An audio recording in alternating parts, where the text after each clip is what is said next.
Hi friends, Sarika recipe मराठीमध्ये तुमचं खूप खूप स्वागत आहे। आज आपण मस्त अशी सांडग्याची झणझणीत आणि चविष्ट अशी रस्सा भाजी कशी करायची ते पाहणार आहे। ही भाजी तुम्हाला बघून कळत असेल, छान झालेली आहे, एकदम मस्त आणि चविष्ट बनते आणि एकदम छान आपण साध्या सोप्या पद्धतीने ही बनवलेली आहे। तुम्हाला बघून कळत असेल छान बनलेली आहे। नक्की एकदा तुम्ही अशी गावरान पद्धतीने चविष्ट बनणारी सांडग्याची रस्सा भाजी नक्की बनवून बघा। तर चला वेळ न घालवता व्हिडिओला सुरुवात करूया। इथे बघा, एक वाटी मी इथे घरी बनवलेले सांडगे घेतलेले आहेत। आता एक वाटी मी सांडगे घेतलेले आहेत, बघू शकता या पद्धतीचे। आता त्यासाठी आपण वाटण बनवून घ्यायचं आहे। इथे बघू शकताय थोडंसं सुकं खोबरं, 8 ते 10 लसणाच्या पाकळ्या, अर्धा इंच आलं आणि थोडीशी कोथिंबीर असं मी वाटण बनवून घेते। इथे वाटण बनवून घेतलेलं आहे। आता भाजी आपण बनवणार आहे, त्याआधी सांडगे आपण थोडंसं तेल घालून भाजून घ्यायचे। इथे बघू शकताय सांडगे घातलेले आहेत कढईमध्ये आणि 2 चमचे तेल घालते आणि खमंग असे सांडगे आपल्याला भाजून घ्यायचे आहेत, हलकेसे डाग पडेपर्यंत। इथे बघू शकताय सांडगे चांगले मी खमंग भाजून घेतलेले आहेत। मी काढून घेते। कढईमध्ये एक पळीवर तेल घातलेलं आहे, त्यामध्ये थोडेसे जिरे, थोडेसे मोहरी घालून घेते। हे छान असं फुललं की त्यामध्ये बघू शकताय इथे मी बारीक चिरलेला कांदा घालून घेते आणि कांदा आपल्याला चांगला परतून घ्यायचा आहे। एक मीडियम साईजचा कांदा मी बारीक कट करून घेतलेला आहे। कांदा हलक्याशा आपल्याला सोनेरी रंगावर परतून घ्यायचा आहे। इथे बघू शकताय कांदा मी चांगला भाजून घेतलेला आहे। त्यानंतर आपल्याला त्यामध्ये जे आपण वाटण केलेलं आहे ते घालून घ्यायचं आहे।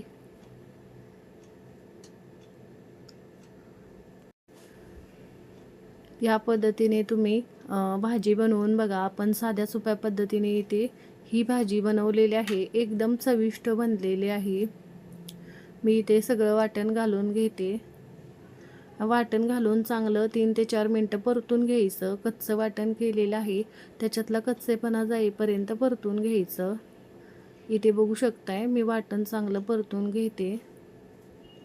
या पद्धतीने मिक्स करून आता इथे वाटण परतल्याच्या नंतर यामध्ये मी आपण सांडग्यामध्ये तिखट आणि मीठ घातलेलंच असतं, त्या अंदाजाने घालायचं।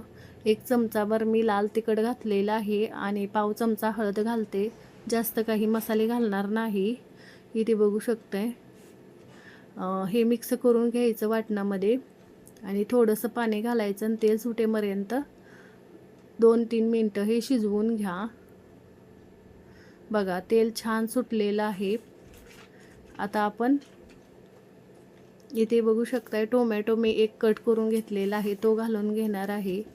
त्याला सुरुवातीला छान असं परतून घ्यायचं आणि त्यानंतरच आपण टोमॅटो यामध्ये घालणार आहे।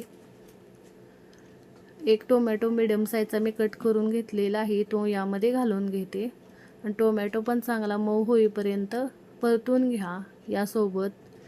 किंवा तुम्ही टोमॅटो कांदा घातला आपण त्यावेळेसच घालू शकता। कांदा परतल्याच्या नंतर चिमूटभर मीठ घातलेलं आहे आणि वाटणासोबत मी टोमॅटो चांगले परतून घेते। बघू शकता टोमॅटो चांगले मऊ झालेले आहेत।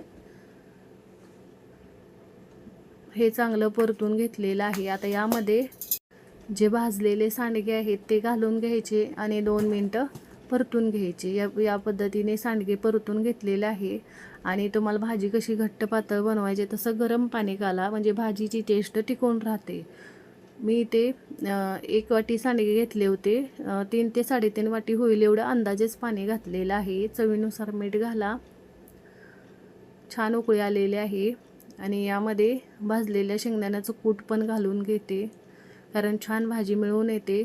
मी इथे 4 ते 5 चमचे कूट घातलेलं आहे बघा भाजलेल्या शेंगदाण्याचं। याला छान उकळी यायला लागलेली आहे गॅसची फ्लेम एकदम लो करायची आणि सांडगे शिजायला तसा जास्त वेळ लागतो, त्यामुळे एकदम लो करायची आणि 15 ते 20 मिनटं शिजवून घ्यायचं. बघू शकताय भाजी छान दाटसर तयार झालेली आहे आणि सांडगे छान आपले शिजलेले आहेत. बघू शकताय मस्त मस्त भाजी तयार झालेली आहे. झणझणीत आणि चविष्ट अशी तुम्हाला बघून कळत असेल. एकदम छान तयार होते आणि घरच्या घरी एकदम छान अशी आपण भाजी बनवलेली आहे. सगळ्यात छोटी बारीक चिरलेली थोडीशी कोथिंबीर घालायची, मिक्स करायची आणि गॅस बंद करायचा. भाजी छान तयार होते बघा. थोडासा शिजायला वेळ लागतो, पण भाजी मस्त तयार होते. मी इथे गॅस बंद केलेला आहे.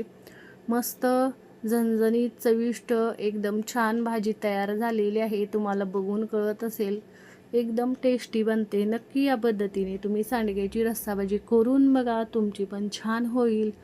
आणि कमेंटमध्ये जरूर सांगा तुम्हाला आजचा व्हिडिओ कसा वाटला. व्हिडिओ आवडला असेल तर व्हिडिओला लाईक करा, शेअर करा. चॅनलवर नवीन असाल तर चॅनलला सबस्क्राईब करा, बेल आयकॉनला क्लिक करा. या पद्धतीने नक्की एकदा तुम्ही अशी सांडग्याची भाजी बनवून बघा. तुम्ही एकदा बनवलं तर परत परत याच पद्धतीने बनवणार, एवढी चविष्ट बनते. व्हिडिओ पाहिल्याबद्दल धन्यवाद.